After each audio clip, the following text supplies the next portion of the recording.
বাংলাদেশকে স্বাধীনতা বা বাংলাদেশ ইতিমধ্যে স্বাধীন হয়েছে এরকম স্লোগান যারা দিতেন, আমি আজকে আপনাদেরকে মন থেকে বলবো, কথাটির উত্তর দিবেন যে আজকে আপনারা লাল স্বাধীনতা কেমনভাবে উপভোগ করতেছেন। এই কথাটি আমি এই জন্যই আপনাদেরকে বলতে চাই যে এদেশের মানুষ শুধু জানতো যে ৭১-এ বাংলাদেশে একটি যুদ্ধ হয়েছে এবং সেই যুদ্ধ এই যে ২৪-এর যে জেনারেশন, তাদের যে বাবা, যারা তাদের গার্জিয়ান, তারা সেই সময়টাতে অনেকটাই ছোট ছিল বা অনেকে ৭১-এর যুদ্ধ যদি আমরা বলি যে হাসানাত এবং কি সার্জিজের বাবা যারা, তারাও কিন্তু ওই সময় ভালো করে ৭১-এর যুদ্ধটি বুঝেনি। সার্জিসের বয়স যদি আপনার ২৬ হয়, ঠিক আমার বয়স ২৭ বছর বয়স, তার মানে আমার বাবাই আপনার ৫২ বছর দুনিয়াতে বাঁচছে। তার মানে ওই দিক দিয়ে আপনি যদি ধরেন ৩০ আর এখান থেকে যদি ২৪ ধরেন, তার মানে তার বাবাই ভালো করে সে যুদ্ধটি উপভোগ করতে পারেনি। তাহলে এই যে ২৪-এর স্বাধীনতা স্বাধীনতা বলে যে আপনার স্লোগান দেওয়া হচ্ছে, এই বিষয়গুলো কি কিন্তু রাজনৈতিক দল তাদেরকে দমানোর চেষ্টা করেছে? আজকে গোটা ছাত্র সমাজকে একটি অথর্ব সমাজ হিসাবে প্রতিষ্ঠা করার পিছনে কারা দায়ী? আমি মনে করি রাজনৈতিক দলগুলো। তাদের আশকারা পেয়ে পেয়ে তারা আজকে এরকম মব জাস্টিসের মতন, এবং কি তারা এখন ভাবতেছে যে আমরা যদি কোথাও যাই তাহলে সেখানে আপনার কেউ আমাদেরকে ঠেকানোর মতন ক্ষমতা রাখে না, এবং কি স্বয়ং সরকারও রাখে না। আর সরকার তো এমনিতেই অথর্ব সরকার, বা তারা এই রাষ্ট্র পরিচালনায় যে ব্যর্থ হয়েছেন সেটি প্রমাণিত হয়ে গেছে ইতিমধ্যে, এবং কি এই রাষ্ট্র যে পরিচালনা তাদের পক্ষে সম্ভব না, এটি এদেশের মানুষ বুঝে গেছে। এখন প্রশ্ন হচ্ছে যে এই লাল স্বাধীনতা ছাত্ররা কীভাবে উপভোগ করতেছে? আপনারা অবশ্যই কমেন্টে জানাবেন। আরও কিছু কথা বলবো, সেখানে হচ্ছে এই যে ছাত্র সমাজদেরকে এভাবে লেলিয়ে দেওয়া হয়েছে বিভিন্ন মব জাস্টিসের নামে। এখন দেখা যাচ্ছে কি এক কলেজের শিক্ষার্থীদের সাথে আরেক কলেজের শিক্ষার্থীর দ্বন্দ্ব, আরেক কলেজের শিক্ষার্থীদের সাথে আরেক কলেজের শিক্ষার্থীদের দ্বন্দ্ব। তার মানে গোটা দেশে আপনার শিক্ষা প্রতিষ্ঠান ইতিমধ্যে ধ্বংস করে দেওয়া হয়েছে। যাদেরকে আপনার ওই যে তারা বলেছিল যে আগামীতে আমরা রাজনীতি করব, ছাত্ররা কিন্তু আগে এই কথা বলতো না যে আমরা রাজনীতি করব। রাজনীতি হচ্ছে আলাদা একটি প্ল্যাটফর্ম, শিক্ষা হচ্ছে আলাদা একটি প্ল্যাটফর্ম। হ্যাঁ, আপনি রাজনীতি করতে পারেন।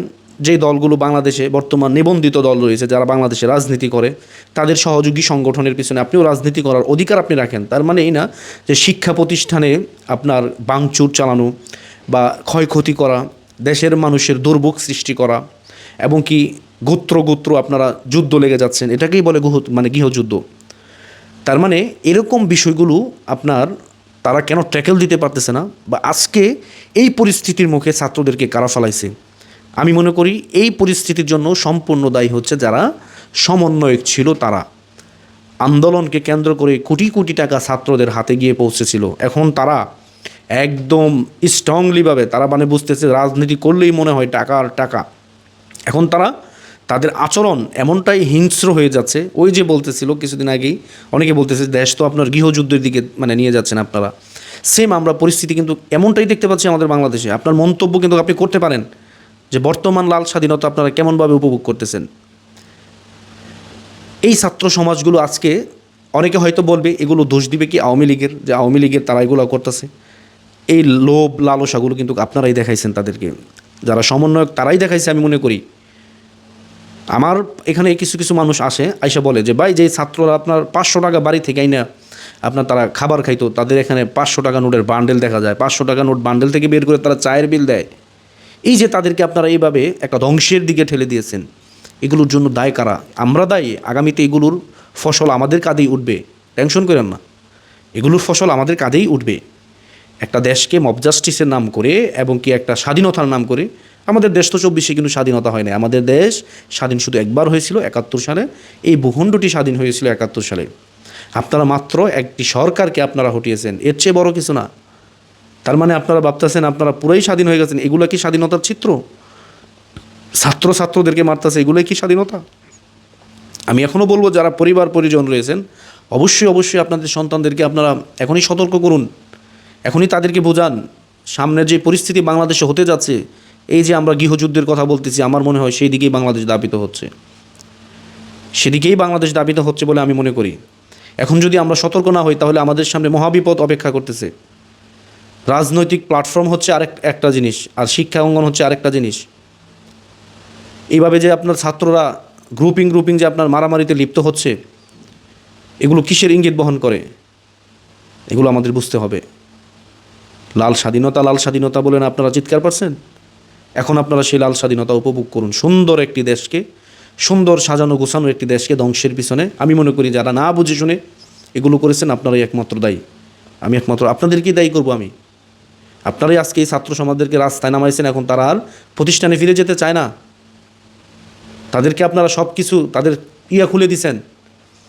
তারা এখন ভাবতেছে যে রাজনীতি মনে হয় একটা পেশা, বা সমন্বয়ক দাবি করতে পারলে মনে হয় কোটি কোটি টাকা ইনকাম। এই জন্য তারা মব জাস্টিসের মতন বিভিন্ন জায়গায় গিয়ে তারা পায়তারা করতেছে। এক কলেজের শিক্ষার্থীদের সাথে আরেক কলেজের শিক্ষার্থীরা দ্বন্দ্ব কেন লিপ্ত হচ্ছে? আধিপত্য বিস্তার। কাউকে কোন কলেজের শিক্ষার্থী কোন কলেজের শিক্ষার্থীকে গালি দিল সেটার বিষয় নিয়েও কিন্তু অনেকে মারামারি করে। এগুলোই বাংলাদেশে হচ্ছে। এগুলোর পিছনে দায়ী কারা? কথায় আছে না যে বেশি আপনার পয় দিলে তখন এগুলো মাথায় চড়ে বসে। এখন বাংলাদেশের অবস্থা সেম এরকম হয়েছে। এই নিয়ন্ত্রণটা শুধু একমাত্র শেখ হাসিনাই করতে পারতো, আর কেউ পারতো না এই দেশে। শেখ হাসিনাই সেই নিয়ন্ত্রণগুলো করতে পারতো, আর কেউ করতে পারতো না। আজকে দেখেন বাংলাদেশ কোথায় গেছে।